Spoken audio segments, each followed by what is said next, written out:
presentado hoy. Pensad que tenemos una mesa redonda interesante a las 4:30 sobre ciberreserva, que es el tema del momento en los medios de prensa y tal. Y luego a las 7 tenemos una entrega de premios que no hemos querido comunicar nada, os lo vamos a ir contando a lo largo de la tarde, ¿vale? Vamos a hacer premios homenaje a Antonio Ropero y todos los años queremos sacar el premio Antonio Ropero. Para los que no sepáis quién era Antonio Ropero, mucho de lo que tenemos en el sector hoy es gracias a él y a Bernardo Quintero y a Sergio Los Santos y otra gente que empezaron a hacer ISPASEC y una al día de ISPASEC y otros muchos proyectos que salieron gracias a ellos. Los españoles en general tenemos muy mala memoria, no nos acordamos de las personas que estaban antes que estábamos nosotros. Parece que uno tiene 20 años y saca un exploit en un Apache y ya ha inventado el agua, ¿vale? Pero para que tú llegues a hacer eso y tengas esas oportunidades, antes de ti había pues, personas que durante 30 años han ido construyendo un sector. Y una de esas personas muy importantes fue Antonio Ropero. Entonces, acordaos de este nombre porque a las 7 haremos la entrega del premio. La persona a la que le vamos a entregar el premio no puede venir presencialmente y se va a conectar por Hangout desde Seattle, pero se va a conectar y ya veréis el por qué creemos que ha sido merecedor de este premio. Y bueno, ya que les hemos dado tiempo para que llegaran, toda vuestra, presentaos vosotros mismos y muchísimas gracias. Venga, gracias, Román. Lo primero de todo, gracias a todos por venir en estas horas tan intempestivas. Lo segundo de todo, me alegro de que sea, yo creo que el segundo año ya, que ganamos a la charla con el título más largo. Casi 3 líneas. Bien, lo que venimos a presentar nosotros hoy pues tiene por título lo que estáis viendo ahí, ¿no? When Rob Meets Turing, Automatic Generation of Rob Chains Using Turing Complete Instruction Sets. Es una cosa así que tiene un nombre muy rimbombante, pero vais a ver que tiene todo el sentido del mundo. O espero que veáis que tiene todo el sentido del mundo. Sobre todo, pues, lógicamente, cuando lleguemos al final de la charla. Entonces, bueno, ¿quiénes somos? Bueno, yo soy... A ver, ¿dónde está? Ahí, Daniel Uroz, encantado. ¿Qué pasa? Paragon.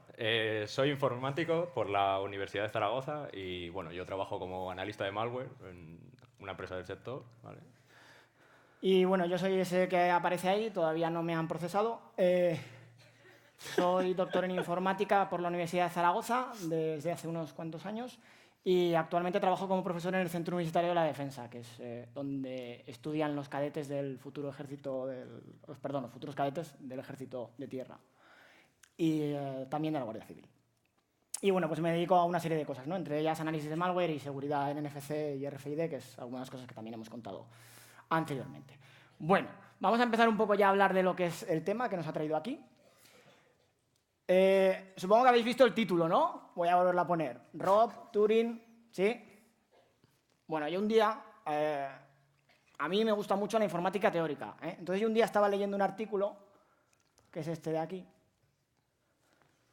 Move is Turing complete. No sé si lo sabéis, la instrucción move de ensamblador es una instrucción que es Turing completa. Esto quiere decir que técnicamente podrías llegar a hacer cualquier cosa únicamente con esta instrucción. Y entonces yo estaba leyendo este articulillo. Es un artículo muy bueno. Si os interesa el tema de teoría de Turing y tal, pues es un artículo bastante bueno. Y entonces hay un parrafín, justo en la sección 7, en la discusión, ¿no?, que dice algo así. Dice, encontrar conjuntos de Turing completos en sitios muy extraños, pues ha sido desde hace mucho tiempo, ¿no?, un pasatiempo para científicos aburridos, ¿no? Y yo dije, hostia, pues me está retando. Todo empezó así. En aquellos momentos pasaba por ahí Dani, quería hacer un TFG así chulo y tal, y le dije, hostia, pues tengo una movida que yo creo que puede ser interesante, ¿no? Y le empecé a comer la cabeza, dije, venga, a ver, ponte a leerte estos articulillos, tal, y vamos a ver qué podemos sacar de aquí, ¿no? Bien. ¿Qué ocurre? Pues que hoy en día, esto supongo que sois conscientes, que cada vez hay más vulnerabilidades, ¿sí? Hasta aquí todos estamos de acuerdo, ¿verdad? De hecho, os he dejado aquí, vais a ver a lo largo de la presentación que voy poniendo alguna que otra referencia, algún artículo científico. Están disponibles por ahí, bueno, tenéis el C-Hub y todo esto, pero bueno, si no podéis acceder a ellos, me los pedís y yo os los paso, ¿vale? En este caso, en este articulillo, podemos ver, a modo de curiosidad, simplemente quería mostraros, ¿no?, lo que es el tiempo medio entre vulnerabilidades en función del producto. Esta gente estudió la base de datos del gobierno de Estados Unidos, la NVD, y la analizó durante un periodo de tiempo y estuvo mirando cada cuánto se publicaban vulnerabilidades. Se fijó, pues ahí tenemos lo que aparece aquí, es el top 15 de los 15 mejores descubridores de vulnerabilidades, ¿no? En ese intervalo de fechas, del año 2000 a 2014. Y en la parte derecha lo que tenéis pues, es todos los productos, todos los vendors, y el tiempo medio entre vulnerabilidades. Como veis, resulta un poco curioso, ¿no? Decir, hostia, pues Linux es muy seguro. Bueno, Linux es, en comparación, podemos decir que sí, que es bastante seguro, porque cada 22 días se descubre una nueva vulnerabilidad frente a Windows, que es aproximadamente cada 4 días. ¿Vale? Bueno. Una cosa que a mí me gustaría remarcar de este artículo, que está muy bien, como digo, lo que intentan medir un poco o predecir es cuánto tiempo va a pasar hasta que se descubra la próxima vulnerabilidad. A mí lo que me gustaría aquí remarcar, si os leéis este artículo, la idea que os debería quedar siempre al final, ¿no? Esto es como cuando vas a comprar productos financieros y te dicen que este fondo de inversión es cojonudo porque el año pasado ganó un 15%. Que básicamente los rendimientos pasados no te aseguran rendimientos futuros.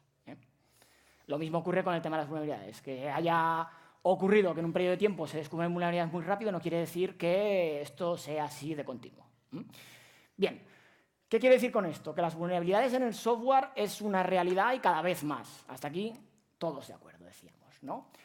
¿Por qué? Porque cada vez los sistemas de software son más complejos, cada vez hay más, los equipos de trabajo en estos desarrollos son más grandes, más multidisciplinares, y además tenemos otro factor importante que es el time to market, el tiempo al mercado. ¿Qué es lo que pasa? Que al final lo que le interesa a nuestro jefe es que el producto esté cuanto antes mejor en el mercado para empezar a facturar. ¿Y esto qué provoca? Pues provoca que haya un montón de software con un montón de vulnerabilidades.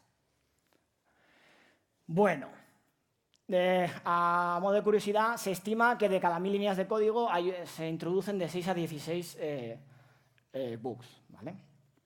De nuevo, es una estimación, Bien, ¿y qué es lo que sucede entonces? Bueno, pues que tenemos un montón de software que puede tener errores relacionados con memoria. Este tipo de errores es una vulnerabilidad muy especial porque nos va a permitir, o bueno, va a permitir al atacante, mejor dicho, al adversario, realizar unos ataques de control flow hijacking, que pongo ahí. O sea, van a secuestrar lo que es el control de flujo de la aplicación. ¿Esto qué quiere decir? Lo que quiere decir es que el atacante va a ser capaz de modificar el flujo de control legítimo de la aplicación. Es decir, el atacante va a poder inyectar código y hacer que la aplicación ejecute ese código. Eso es lo que quiere decir el control flow hijacking. Bueno, a lo largo de la historia se han ido haciendo diferentes aproximaciones de defensa para intentar prevenir este tipo de ataques. Ahí os he puesto básicamente dos. Por un lado tenemos las aproximaciones que tratan de hacer control flow integrity, o sea, verificar el flujo de control. Podríamos estar hablando de lenguajes de tipado seguro, las stack cookies, los canales de pila que seguramente conocéis, o los alumnos del máster de ciberseguridad de León la semana pasada lo conocieron. O lo que son las guardas que puede meter el compilador en línea, ¿no? en el código cuando genera el binario. Hay otra aproximación que no es usar estas control flow integrity, sino directamente aislar el código cuando se va a ejecutar. Ese código malicioso que nos han insertado lo aislamos antes de la ejecución. ¿Mecanismos que hacen esto? Bueno, pues lo que es el tainting, el runtime elimination, o eso que tenéis ahí abajo que parece un poco raro, ¿no? El W simbolito raro, o O+, ¿dónde estás, Abel? No te veo. Ese es el O+. X, que quiere decir Write for Execute, también conocido como DEP. Vamos a hablar un poquito más. ¿Qué quiere decir Write for Execute? Write for Execute es un mecanismo de defensa que se ha extendido mucho, sobre todo en la mayoría de los sistemas operativos modernos. La idea del Write for Execute es que voy a tener memorias de página dentro de mi proceso que son o escribibles o ejecutables, pero nunca van a poder ser las dos cosas. Entonces, este mecanismo de defensa se introdujo para evitar esos ataques de secuestro del flujo de control. ¿Qué es lo que sucede? Que al final el atacante va a tener que escribir ese código y lo va a tener que ejecutar. Por lo tanto, si garantizamos que las memorias de página o son escribibles o son ejecutables, pero no las dos cosas, estamos preveniéndonos ante este tipo de ataque. ¿Sí? Hasta aquí me seguís, ¿no? Venga. Vale, esto es lo que acabo de contaros. Vale, un dato curioso. Fijaos que el adversario, el atacante, siempre va a poder tener la posibilidad de inyectar código. Eso no lo estamos previniendo. Solamente estamos previniendo la ejecución, no la inyección. Bueno. Bien, vamos a contaros un poquito más. Venga.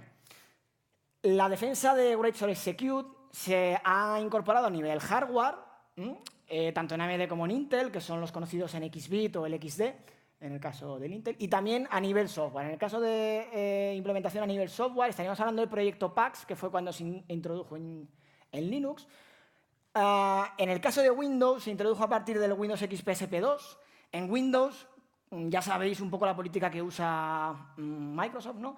Que le gusta cambiar todo de nombre. Entonces aquí lo cambiaron, le llamaron Data Execution Prevention. Sin más, pero esto realmente es la misma protección, es el Write for Execute, pero renombrado.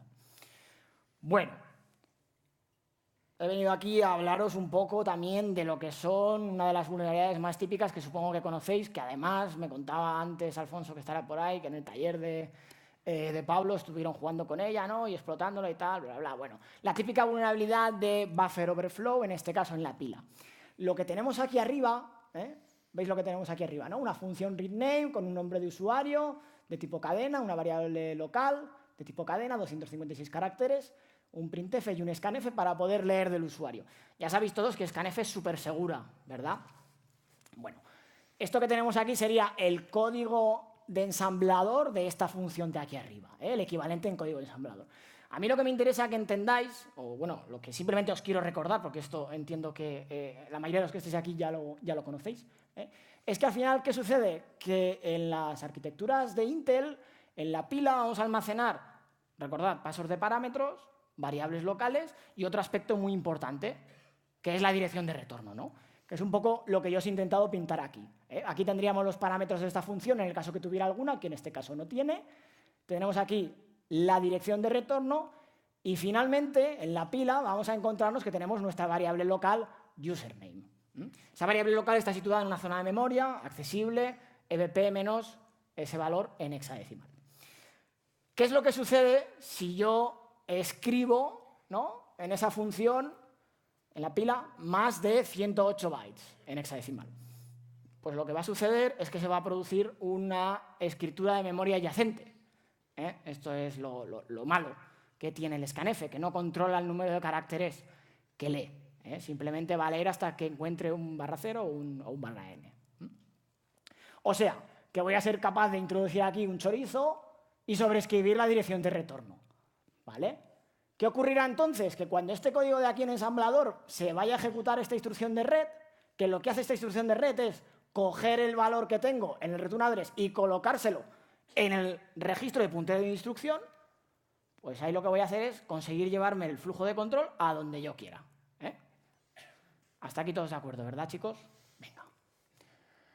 Bueno, ¿qué ocurre entonces? Que el flujo de control hemos visto que lo vamos a redirigir a la pila, ¿no? Eso es lo que va a intentar el atacante. El atacante va a controlar ese puntero, ese registro de puntero de instrucción, lo va a llevar a una zona que le permita saltar a donde está la shellcode, que fijaros que la shellcode la había metido aquí, ¿no? El código del atacante lo va a meter en la pila.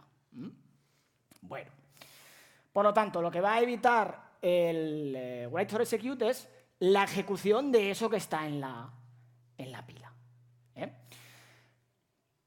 ¿Qué es lo que ocurre? Si tenemos el Write for Execute activado, pues tú habrás conseguido, como atacante, habrás conseguido inyectar la shellcode, pero sin embargo no vas a conseguir ejecutarla. ¿Por qué? Porque el Write for Execute te está jodiendo, básicamente. ¿Vale? Pero espera un minuto, ¿no? Dices, joder, ya que podemos escribir la pila, porque puedo escribir ahí lo que yo quiera, pues vamos a hacer una cosa, que es escribir direcciones de memoria que apuntan a código que ya existe. Esta es la idea del Return Oriented Programming. Voy a ir metiendo direcciones de código que ya existe dentro de la memoria del proceso y así voy a conseguir que la defensa Write for Execute no vea nada raro. ¿Por qué? Porque ese código ya existe, ese código ya está mapeado en una sección de memoria que tiene los permisos de ejecución. Por lo tanto, ese código se va a ejecutar. Entonces, ¿qué es lo que ocurre? Desde el punto de vista del adversario, la existencia de ROP le permite poder hacer lo que quiera, sin inyectar código. Porque él no está inyectando código, solo está metiendo direcciones a memoria donde hay código. ¿Sí? Bien, concepto de ROP explicado.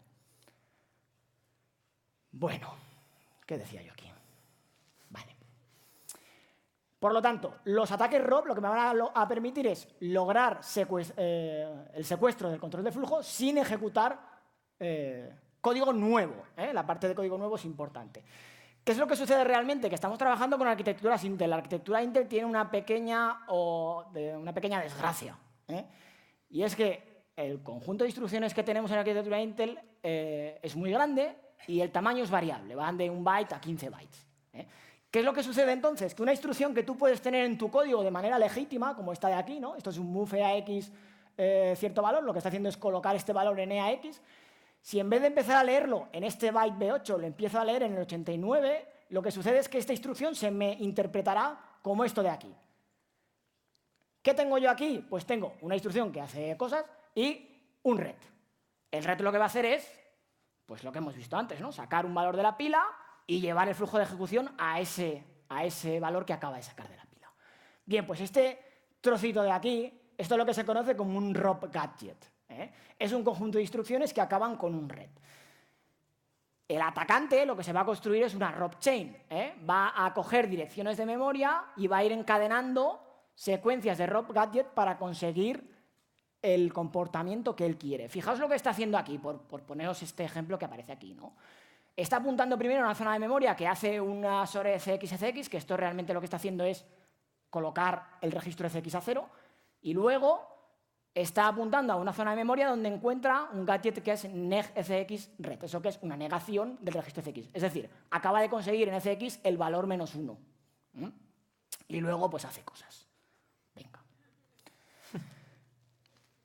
Vale, como os acabo de decir ahora, el tema es que si el adversario es capaz de introducir estas direcciones de memoria, quiere decir que el adversario puede controlar lo que es la ejecución, el orden de ejecución de esos gadgets ROP.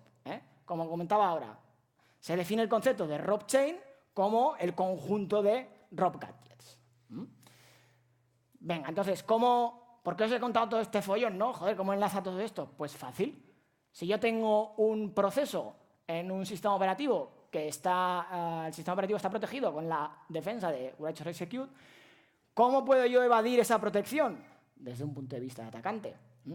Bueno, lo que me va a interesar es construir una cadena de ROP tal que logre las condiciones de entorno necesarias para deshabilitar la protección Write or Execute. En el caso de Linux, pues sería ejecutando la syscall memprot. En el caso de Windows, como son muy simpáticos, tenemos una API, ¿no? setDepProcessPolicy, que directamente pues, tú le pasas una flag, que ya lo veremos en la demo, y nos cambia la política de dev, ¿no? Nos la activa o nos la desactiva. Gracias, Windows. Bueno. Bien. Todo esto voy a definir un concepto nuevo, que es el poder de ejecución del adversario, de executional, que hemos puesto, executional adversary power. Esto, ¿qué capacidad tiene mi atacante en mi sistema? Pues ¿de qué depende? Dependerá de los gadgets que sea capaz de encontrar, ¿sí? Del código que ya exista en esa memoria del proceso. ¿Y cómo enlaza todo esto con Turing? Este señor que tenemos aquí es Alan Turing, la gente de la ruta Turing. Aquí es donde Turing, junto con un compañero, Church, establecieron una hipótesis, que es la que os he puesto ahí. Cualquier computación en el mundo real se puede trasladar a una computación equivalente donde se incluya una máquina de Turing. Esto quizás os suena a algunos a temas de modelos de abstractos de cálculo. Bueno, considerando esta hipótesis, nosotros le dimos la vuelta y dijimos, pues nada, vamos a ver si somos capaces de construir una máquina de Turing que sea equivalente a hacer una cadena, unas cadenas ROP. ¿vale?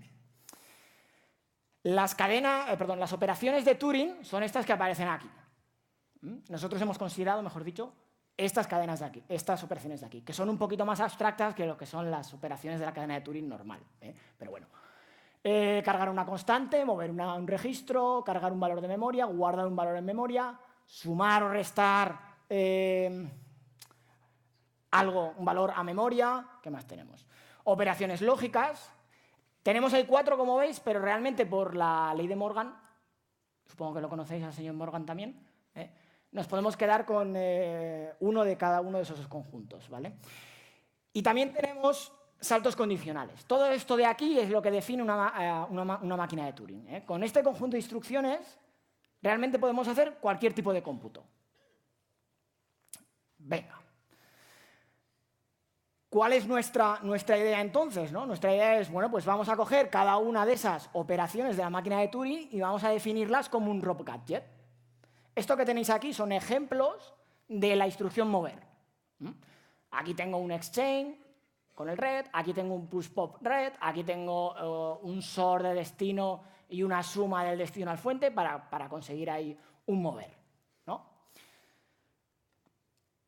Nuestra hipótesis de trabajo es entonces, si somos capaces de encontrar un gadget para cada una de estas operaciones, entonces somos capaces de ejecutar lo que queramos. ¿Sí? Venga. ¿Y entonces qué hemos hecho? Evaluar la capacidad de ejecución del adversario. Para ello, hemos diseñado una herramienta que se llama EasyROP. Va a coger como input un binario y una ROP chain, le puedes pasar también. La ROP chain se la puedes especificar, la cadena ROP se la puedes especificar mediante operaciones de Turing, y lo que te va a dar la herramienta es directamente el conjunto de gadgets que te implementan esas operaciones que tú has pedido. ¿Vale? Además de la herramienta, también hemos evaluado lo que es la capacidad del adversario en diferentes sistemas operativos, en este caso, perdón, de Windows. ¿Por qué Windows? Bueno, pues porque Windows, las estadísticas, ¿qué era? ¿85% o algo así? ¿O? Sí, por ahí. 85% de malware sigue atacando sistemas Windows.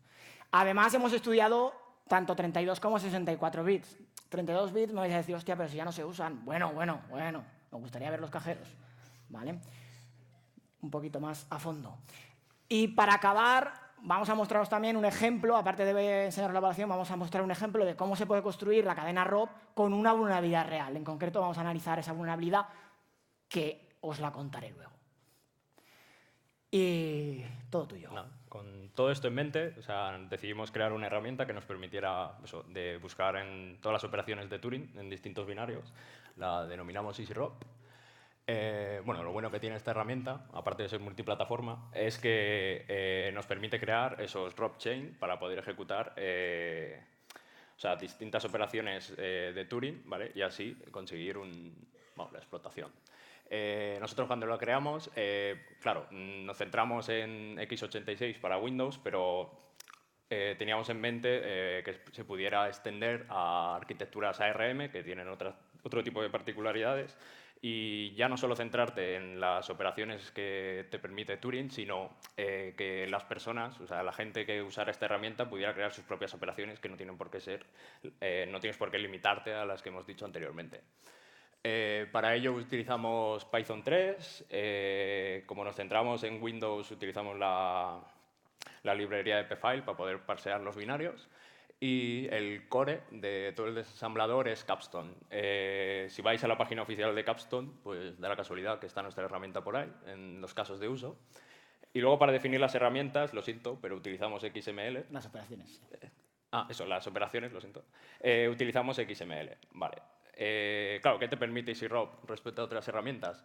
Tú le pasas un input, que es básicamente las operaciones definidas, en nuestro caso, por las operaciones de Turing, pero se pueden definir otras, y automáticamente te genera la ROP chain equivalente a esas operaciones de alto nivel.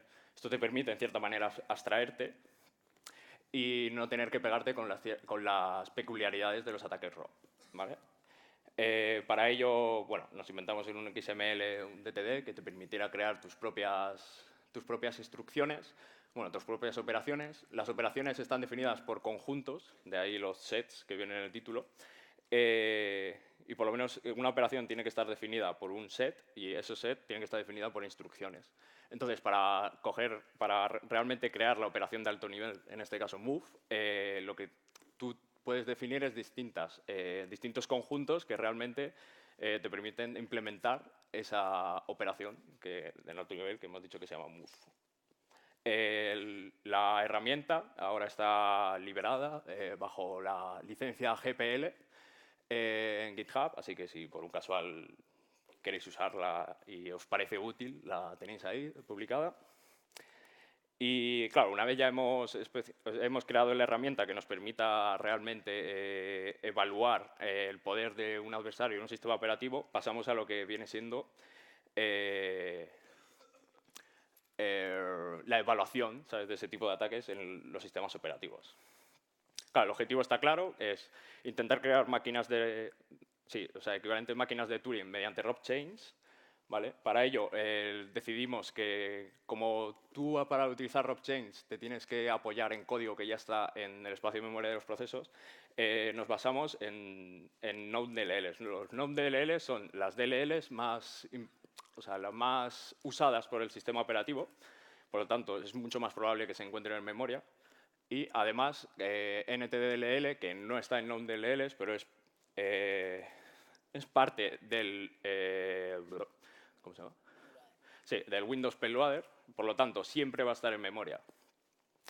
Y entonces, nosotros lo que hicimos fue, ya que teníamos la herramienta que nos permite evaluar, cogimos sistemas operativos de 32 y 64 bits, en este caso, bueno, pues como ahí veis, Windows XP, que todavía está presente por ahí, 7, el 8.1, el 10, a ver. Y bueno, todos los fans de Vista, lo siento, pero los dejamos un poco de lado, ¿vale? Entonces, luego creamos los tests, los pasamos y lo que vimos es que realmente solo se pueden crear máquinas de Turing en los sistemas operativos de 32 bits de Windows 8.1 y Windows 10, con la conjunción de NTDLL y kernel 32, que en principio van a estar siempre en un proceso, más shell32.dll. Gracias. Esto quiere decir que si tengo shell32 y NTDLL o kernel32.dll cargadas en la memoria, por cojones, el atacante va a tener la capacidad de poder hacer lo que le salga. De los cojones, propiamente dicho, ¿no? Sí, dicho de una manera así, exacto. Gracias. Para que me habéis entendido, pues ya está. Luego, claro, la máquina de Turing, como hemos visto, tenía varias operaciones y una de ellas son los saltos condicionales. Los saltos condicionales, luego en escenarios reales de exploiting, no se suelen utilizar. ¿Por qué? Porque tú cuando haces un exploit, no sueles programar de manera segura, por así decirlo. No sueles decir, pues si abro un fichero, lo ejecuto, y si no lo abro, no lo hago. Entonces, en los exploiting, bueno, tú cuando haces un exploit realmente tú piensas que va a funcionar del tirón, ¿sabes? Y no haces ningún tipo de comprobación. Esto te permite, en cierta manera, no tener que utilizar los saltos condicionales. Entonces, si obviando los saltos condicionales, sí que es verdad que podemos encontrar cualquier operación simplemente con NTDLL, que hemos dicho que es parte del loader de Windows. Entonces, es una DLL que siempre se va a encontrar en un proceso de memoria. Claro, eso, las operaciones, ¿sabes? Solo únicamente encontrar la Windows 8.1 y Windows 10 pasa automáticamente a encontrarse todo el resto de operaciones en todas las versiones de Windows, en tanto 32 bits como 64 bits. Todas las versiones de Windows que nosotros analizamos, claro. Bueno, yo con esto vamos a hacer una pequeña demo. Os cuento, por un lado, Dani ha contado lo del tema de la evaluación en sistemas operativos Windows, ¿no? Yo supongo que ya habéis visto el pequeño problemilla, porque, bueno, pues como él decía, afortunadamente o desafortunadamente, según como lo queramos ver, atacante o defensor, los saltos condicionales realmente en exploiting pues no son muy usados, ¿no? Ahora, para acabar, os voy a enseñar yo un caso de estudio concreto, en este caso la vulnerabilidad CVE 2010-3333, que no es porque el nombre sea bonito, sino porque es fácil y sencilla. ¿Vale? Esta es una vulnerabilidad que afectó a la suite de Microsoft Office, en concreto las versiones a las que afectó son todas esas que tenéis ahí. Es una vulnerabilidad que se hizo el disclosure en septiembre del año 2010 y se parcheó un poquito más tarde, en noviembre, el 9 de noviembre del año 2010. ¿Y por qué esta vulnerabilidad? Bueno, pues es que resulta que esta vulnerabilidad fue lo que se usó para atacar los cuarteles de la NATO en noviembre del año 2012, o sea, 2 años más tarde después de que hubieran sacado el parche. ¿Vale? Este ataque, a modo de curiosidad, fue un spear phishing donde le iba como attachment, había como adjunto al correo un fichero RTF que explotaba esta vulnerabilidad. Esta vulnerabilidad en concreto estaba en el parser de Office de los ficheros RTF. RTF, sí, ahí hay una typo, ¿verdad? Sí. Vale. RTF es un tipo de fichero textual, que lo podéis abrir con un editor de texto, que ahora lo veréis, que tiene esta pinta. Empieza con, bueno, va todo entre llaves, empieza con RTF1 y, bueno, pues entre llaves se van definiendo diferentes características del fichero, ¿no? Pues cosas de palabras de control, símbolos, etcétera. Entonces la vulnerabilidad estaba presente en el trocito de código que se encargaba de parsear este cacharrito de aquí. Esto de aquí, que estaba relacionado con algo de las formas. Eso es el shape, algo de dibujar formas. En un fichero RTF tú puedes incluso dibujar cacharrinas, pero esas cacharrinas realmente al final lo que ocurre es que por debajo es texto. Es lo que interpreta el Word y te lo pinta de una cierta manera. Bueno, aquí me gustaría decir una cosa, que si hubieran llamado a Batman, pues no hubieran tenido esos problemas, ¿no? Porque, joder, 2 años después no haber parcheado... Venga. Esta vulnerabilidad, como os decía, era una vulnerabilidad, que por eso os lo había contado antes, de desbordamiento de buffer. Un desbordamiento de buffer clásico, como le gusta a Niterman, de los años 90, en este parseador de ficheros RTF. En concreto, lo vamos a encontrar aquí. Bueno, lo que os estoy mostrando es esta DLL de aquí. Esta DLL de aquí, con esta versión, que tiene este MD5, es la DLL del Office 2003, y es donde encontramos este cachito de código de aquí, que es el que se encarga de ir leyendo el RTF, que llega un momento en el que llama a esta otra sección de código, que es esto de aquí. Esto que tenéis aquí, que parece así un churro muy raro, en realidad es un memcopy inline, ¿vale? Memcopy inline pues recibe dos parámetros siempre, ¿no? El fuente y el destino. Eventualmente ese fuente y destino lo que está haciendo es cargarlo en el registro EDI por aquí y luego en el registro ESI por aquí, ¿vale? Y la vulnerabilidad de desbordamiento de buffer se va a producir, bueno, es un buffer local que le viene por aquí, ¿vale? Y lo va a producir esta instrucción de aquí, la línea 14, este rep de aquí, es el que va efectivamente a producir la vulnerabilidad. Bueno, pues vamos a construirnos una cadena, ¿no, Rob? Vamos a suponer que estoy en un sistema que tiene este Office, ¿no? Vamos a atacar a la NATO. Bueno, a la NATO no, perdón. Me voy a emular un sistema que es como el que tiene la NATO y vamos a intentar atacarlo, ¿vale? Usan Windows. En Windows 7, a partir de Windows 7, introdujeron esta maravillosa API, setProcessDepPolicy, ¿vale? Que tiene esta cabecera, como veis aquí. Lo único que hace es recibir una de Word, que tú le puedes poner un 0 o un 1 para decirle, oye, actívame dep, oye, desactívamelo. Y Windows, que es muy simpático, pues te lo hace, ¿no? Una vez que yo llame a esta función y haya desactivado dep, ¿qué voy a hacer? Saltar a la shellcode. Bueno, para saltar a la shellcode voy a usar, me gusta mucho la charla de ILFAC, ¿no? Y digo, mira qué bien, él está sacando ensamblador, yo también voy a sacar ensamblador. Voy a usar una instrucción en ensamblador que es la pusat. Pusat es una instrucción muy bonita que lo que hace es coger un conjunto de registros e insertarlos todos en la pila, ¿vale? Mi objetivo, desde el punto de vista de atacante, va a ser construirme una cadena ROP tal que haga lo que veis aquí. Necesito una cadena ROP que me cargue en los registros EBX10, en el registro SP, que tendrá una dirección que no sé cuál será, en el registro EBP quiero cargar la dirección de la función setProcessDatePolicy en el sistema, en ESI quiero una dirección 1 y en EDI una dirección 1. Esta dirección 1 lo que tiene que ser es un ROP gadget NOP. ¿Esto qué quiere decir? Simplemente que haya un ret. ¿Por qué? Porque en el momento en el que yo ejecute el pusat, en la pila se me va a quedar esto que tengo aquí.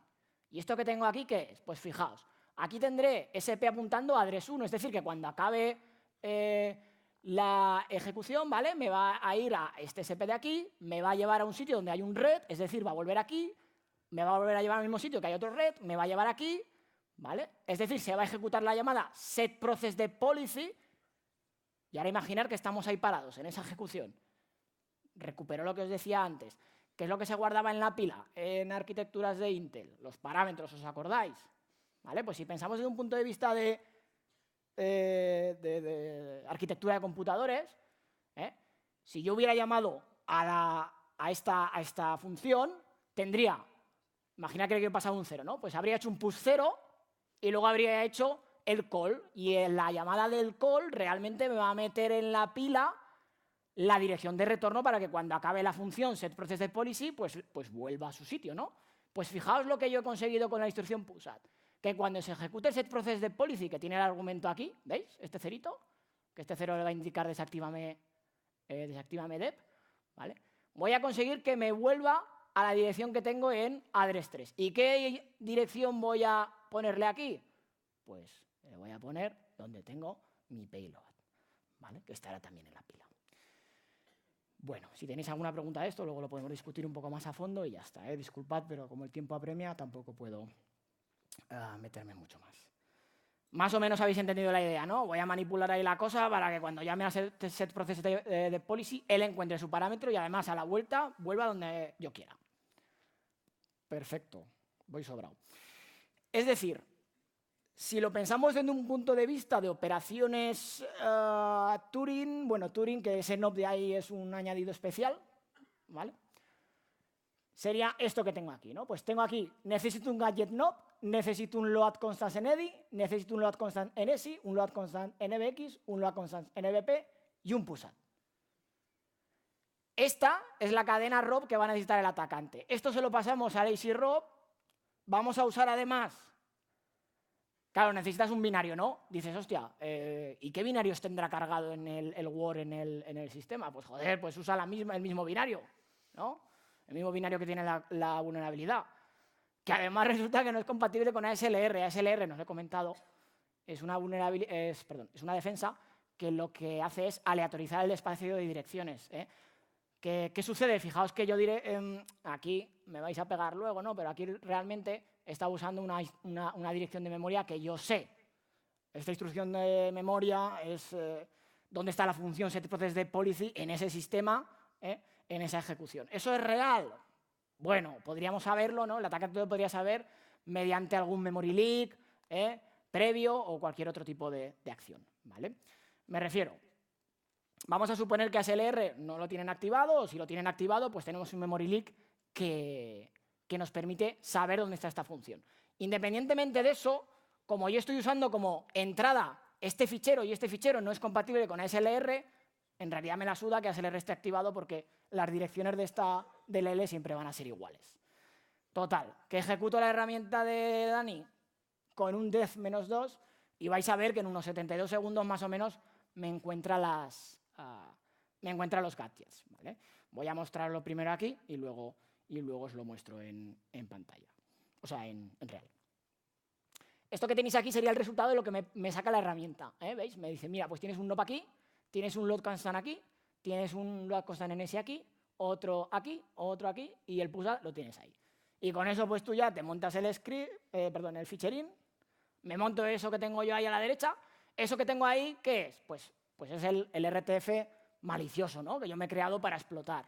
Al principio tenemos un montón de padding, pero bueno, lo que me interesa, fijaos, esta dirección de aquí, la 5, ¿vale? Es exactamente esta de aquí, ¿vale? Debería de ser, ¿verdad? Ay, perdón, el 48, está ahí, sí, gracias, ¿vale? Y así, tengo yo ahí montado mi cacharrito, ¿vale? Aquí tenemos el valor ese del que quiero cargar en NBX, y bla, bla, bla. Y aquí que tengo la 14, ¿esto qué es? Abel, que tú esto lo puedes leer, ¿vale? Si no lo podéis leer como Abel, lo tenéis aquí a la izquierda. Esto de aquí realmente es una shellcode en la shellcode de Windows para poder lanzar una calculadora. Es llamar al WinExec y fiesta, no hace nada más. Bueno, ahí tengo como he sacado la dirección de setProcessDepPolicy en el sistema, ¿vale? Que veis esta llamada de aquí es esta dirección de ahí. Va a decir, joder, qué tío, lo está leyendo al revés. Ay, amigos. Hay una cosa que se llama Little Endian. Bueno. Bien, esta es la demo, digamos así, una foto por si la cosa sale mal, ¿vale? Pero bueno, vamos a ver dónde está. Bueno, voy a mostraros el tema, ¿no? Yo tengo ahí... Joder, se ve un poco... Ahí, ¿vale? Yo tengo ahí el fichero definido, ¿veis? Me he definido ahí la RobChain que yo quiero, no, load consta no sé cuantitos y el pushup. Venga. Aquí tengo, perdón, la herramienta de este hombre, ¿vale? Para que veáis un momento la ayuda, pues esto es todo lo que nos permite, ¿vale? Nos permite hacer un montón de historias. Entre ellas, pues está el decir, oye, mira, no me saques las cosas que son raras porque esto en explotación es un poco jodido. ¿Vale? Voy a ejecutarlo para que lo veáis cómo sería la historieta, que tiene que estar por aquí. Ahí, ¿vale? Yo le digo, venga, va, pues toma este binario, def2, no me saques los job, no me saques los retf, y como rob attack, la RobChain que os he mostrado ahora. Esto tarda minutín, ¿no? Minuto y Menos, poco, debería. menos. Bueno, ahora ya he encontrado todo y ahora está ahí intentando decir, hostia, pues vamos a ver si podemos generar lo que me has pedido, que si no puedes, pues es una putada, ¿no? Porque te tendrás que buscar las habichuelas por otro lado, con otra DLL o lo que sea. Yo sé que funciona porque anoche lo probé.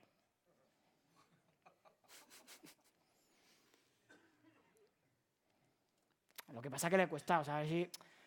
Aquí tenemos un pequeño problema de combinatoria y ese tipo de cosas, pero bueno.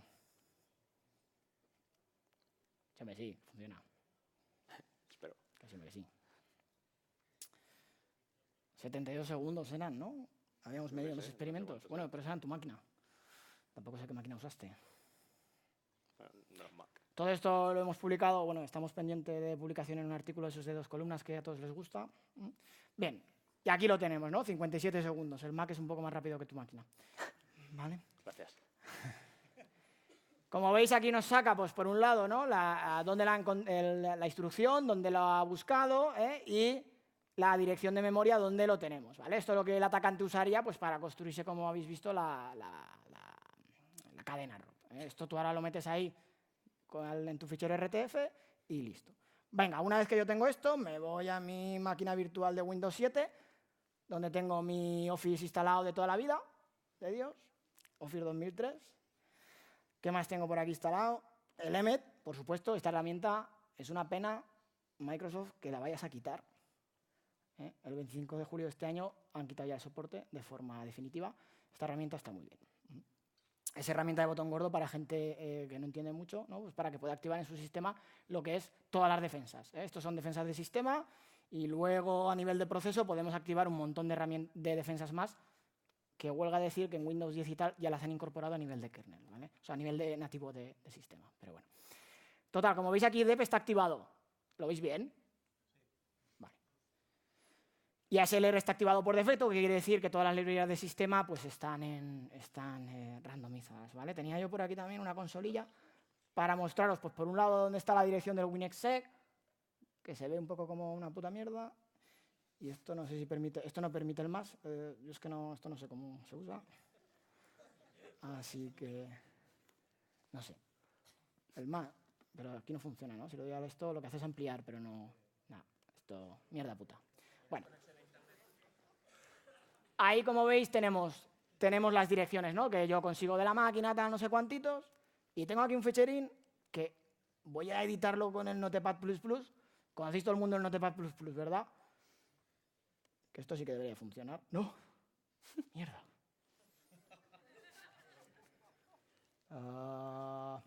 ¿Cómo se hace aquí el zoom? Sí, claro, y cuando no tienes ratón...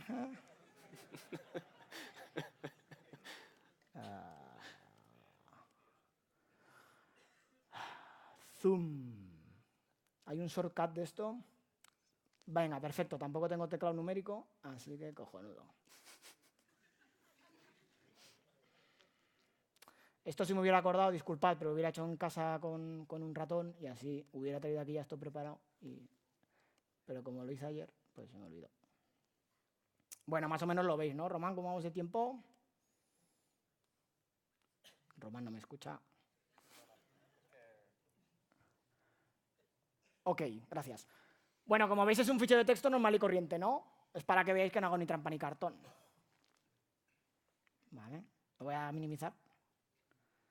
Esto también lo minimizo todo. Y entonces aquí tenemos el ficherín, el usuario coge, pincha, ¿y qué sucede? Word ha dejado de funcionar, claro, porque el exploit lo que hace, en este caso, no sé si lo habéis visto, se ha visto por ahí atrás, lo tenéis aquí abajo, ¿no? Tenéis aquí abajo ya el icono de la calculadora, ¿vale? Ha salido una calculadora, la tenemos por aquí,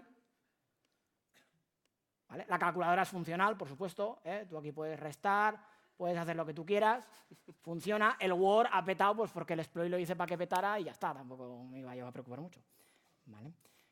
Tengo por aquí el Process Hacker simplemente para que veáis que no estoy haciendo aquí ninguna cosa extraña, ¿vale? Fijaos de quién es el padre de cal.exe. ¿Lo veis? El WinWord. O sea, que esa calculadora pertenece al Word, ¿eh? Lo ha ejecutado el Word, ¿vale? Para que veáis que no hago trampas. Y bueno, con esto que os he mostrado, ¿qué es lo que acabamos de hacer? Bueno, pues simplemente hemos visto cómo podemos usar la herramienta de Dani, el EasyROP, para construirnos una cadena ROP y ser capaces de sobrepasar una protección de DEP, ¿vale? Porque este sistema, como habéis visto, tiene la protección de DEP activada a nivel de sistema. Continúo para acabar. ¿Dónde tengo las slides? Aquí. Vale. No, continúas tú, ¿no? Sí. Ah, vaya. Ya pensabas que te habías librado, ¿eh? Sí, pensaba que sí. Bueno, y ahora hablando un poco de los ataques ROP, cómo han ido evolucionando y... Como somos académicos, Sí, un poquito de trabajo relacionado, chicos, que nunca viene mal. Los ataques ROP, ¿vale? Digamos, se propusieron en 2007, ¿vale? Según esa... Vamos, y en ese paper donde se publicaban los ataques ROP... Sacham. Sacham se llama. Vale, pues nuestro amigo Sacham dijo que en el caso de que tuviéramos un binario suficientemente grande, es bastante probable que al final acabemos encontrando suficientes gadgets para ejecutar cualquier computación. Claro, esto si vemos, por ejemplo, SEL32.dll es un auténtico engendro que tiene 21 megas, que para ser una DLL no está nada mal. Por lo tanto, es bastante probable. De hecho, hemos visto que da la casualidad que es el que nos permite crear las máquinas de Turing. Con SEL32.dll, o sea, vamos, o sea, nos permite, vamos, tiene bastante chicha. Luego, en 2000, un año más tarde, se creó una especie de clasificación, depende de dónde caigas con los ROP chain, como ves en memoria, depende si es código o si es tipo de datos, depende de dónde caigas. Se hizo una especie de clasificación. Luego, más adelante, no sé si habéis visto en la herramienta que podías especificar no hop, se vio que, bueno, se propuso 3 años más tarde, desde el principio de todo, que se podía sustituir lo que viene siendo las instrucciones red por una combinación de pop de un registro y jump a ese registro. La instrucción red, como hemos dicho, quita un valor de la pila y el puntero del programa, y se establece en el puntero del programa para cambiar la ejecución. Es lo mismo que se puede conseguir, vamos, el malware, por ejemplo, es típico que lo haga, un pop de un registro y luego saltar ese registro, se consigue exactamente lo mismo que con una instrucción red. Luego, más adelante, se extendió para que funcionara en sistemas Linux en arquitecturas de x86 y luego ya en arquitectura de Solaris, de Spark. Sí. Aquí fue el primer artículo donde se empezó a hablar de este rollo de los Turing completos, tal, ¿vale? Y ellos lo que hicieron fue directamente evaluar si era posible encontrar un conjunto de Turing completos en Linux y x86 y en Solaris Spark, ¿vale? Y luego se hizo como una especie de estudio parecido, pero en vez de sobre DLLs, ¿no? Digamos, o sea, sobre espacio... Este es un poquito más raro. El último lo que han hecho es no usar el concepto de Return Oriented Programming, sino redefinirlo a Sync Return Oriented Programming. O sea, es un poco jugando con los manejadores de señales, ¿vale? Es bastante bueno el paper, os lo recomiendo, pero bueno, es una cosa que no vamos a entrar y ya está. Luego, como han dado bastante por saco los ataques ROP, se han creado distintas medidas para intentar paliarlas. Tenemos por un lado eso, ROP Defender y DROP, o DROP, ¿vale? Que usan, ¿cómo se llama? Instrumentación dinámica de binarios, ¿vale? Los ataques ROP, como hemos visto, hacen uso bastante intensivo sobre las instrucciones red. Por ejemplo, Drop tomó la iniciativa de, claro, tú en un sistema normal no vas a tener... Vale, 4 minutos. tú en un sistema normal no vas a tener una cantidad tan enorme, o por lo menos no tan seguida, de instrucciones red, y lo que hicieron es monitorizar que en el caso de que existan, no sé exactamente cuántas veces seguidas, pero digamos 4 instrucciones o 5 instrucciones y luego un red, si eso se da, creo que eran unas 3 veces o algo así, por ahí más o menos, salta la protección y evade digamos, un ataque que se esté llevando a cabo. Bueno, es que el resto, no sé. Sí, pasa la silla. Sí, paso. Bueno, en caso de que los queráis saber y tal, luego nos comentáis. Sí, he puesto por ahí, como estos ya eran un montón de referencias y tal, si queréis las referencias completas, el nombre de los autores tal, o los papers, pues nada, nos lo pedís y ya está, ¿vale? No... Bueno, en Braille está, bueno, yo creo que ese está bastante chulo, que... Sí, ese está muy chulo. Que básicamente tú le dices o sea, un objetivo, por así decirlo, en este caso es un servidor de Linux, y él automáticamente te crea un shellcode para atacar a ese objetivo y él solo, digamos, te encuentra todos los gadgets posibles a base de ejecución, fallo y... Ensayo y error, sí. Sí, ensayo y error, digamos. Sí. Y te puede crear esos shellcodes y, bueno, como vemos, pues ASLR se lo funca y los canarios de... Los canarios de pila también. El problema que viene con el tema de los canarios, perdona que te corte aquí el inciso, es porque en Linux, digamos, si os fijáis, está atacando un servidor, ¿vale? Un servidor, ¿qué sucede? Pues que tú le pides servicio y te crea un hilo para atenderte a ti, ¿no? Entonces, ¿qué sucede? Que los canarios en el hijo son iguales que los canarios en el padre, ¿vale? Entonces, ese ensayo y error, pues tú tiras, ¿es este canario? No, pues el hilo se muere, pues me la suda, pido otro y ya está, ¿vale? Y al final, como el canario no cambia, pues voy a conseguir saber cuál es el canario que hay por debajo, ¿eh? Que ese es un pequeño problemilla que tiene Linux, el tema de que los canarios de pila no se regeneran, digamos, por fork, sino por exec, sino por proceso. Y luego otras herramientas que existen, igual en Python tenemos RobGadget, que básicamente lo que hace es tú le das un binario y te saca todos los gadgets. Soporta distintas arquitecturas, o sea, FeatureOut ARM, x86, etc. Sí, supongo que es la que usáis casi todos para generar las cadenas. Sí, es bastante típica. Y luego tenemos Roper, que es bastante parecida, pero además tiene como unos shellcodes predefinidos que tú le puedes pasar y te crean los RobGadget, los RobChains. Bueno, ya como conclusiones, sí. ¿qué das tú? Nada, sí, para acabar, pues eso, tenemos ahí la herramienta que nos va a permitir tanto automatizar lo que es la construcción de cadenas ROP, definiendo las cadenas ROP como operaciones de Turing. Además, te permite que tú como usuario puedas introducirle tus propias operaciones, ¿no? Ya habéis visto que yo, por ejemplo, pues para el caso de la explotación de la vulnerabilidad, me he tenido que definir el NOP y el pushat, que son instrucciones que no están definidas dentro de lo que es el conjunto normal de operaciones Turing, ¿no? Pero porque es una cosa muy particular y muy concreta. Hemos evaluado la capacidad de ejecución de un atacante en diferentes sistemas operativos y hemos visto pues, que tenemos suficientes gadgets, ¿no? para poder implementar una máquina de Turing. Es decir, que un atacante puede tener bastante capacidad de ejecución, siempre y cuando tenga la librería de SER32 y o NTDLL o kernel 32. ¿Qué más? Sí, si quitamos los datos condicionales, pues con el NTDLL resulta que estamos más que servidos, ¿vale? Y nada, simplemente, gracias a todos. Si tenéis alguna pregunta o algo, estamos aquí para vuestra disposición. Gracias. Sí, vamos bien de tiempo, o sea que tirad preguntas, chicos y chicas y señoritas y señores. Ahí hay un par.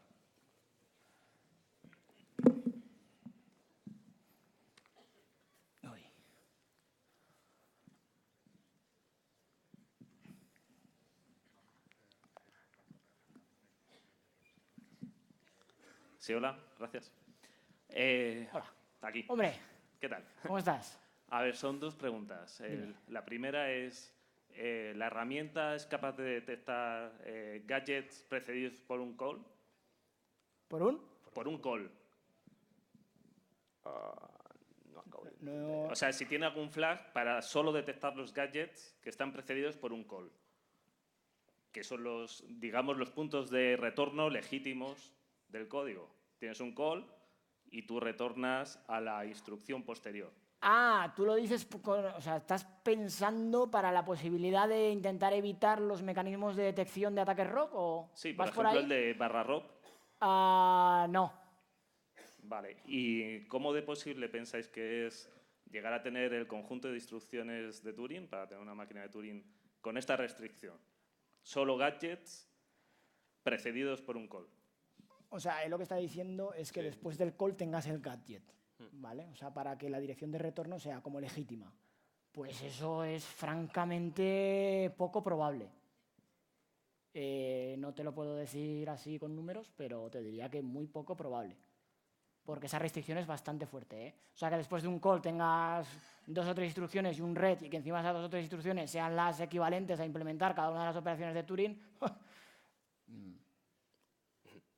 Difícil. Ok. Gracias. Nada. No me jodas. Hola. Buenas, Hola. encantado. Hola, Dani. ¿Qué tal?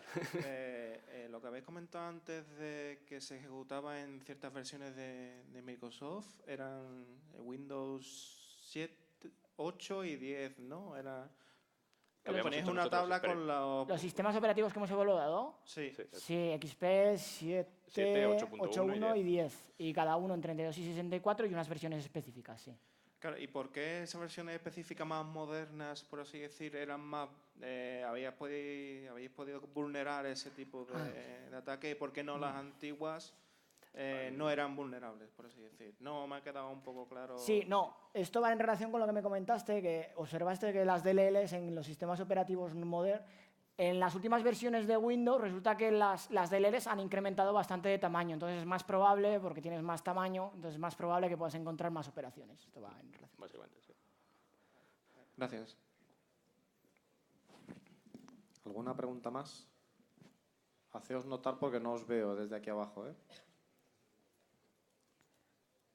Vale, pues si no hay más preguntas, muchísimas gracias, señores. Venga, muchas de nada. Vosotros. A la ruta.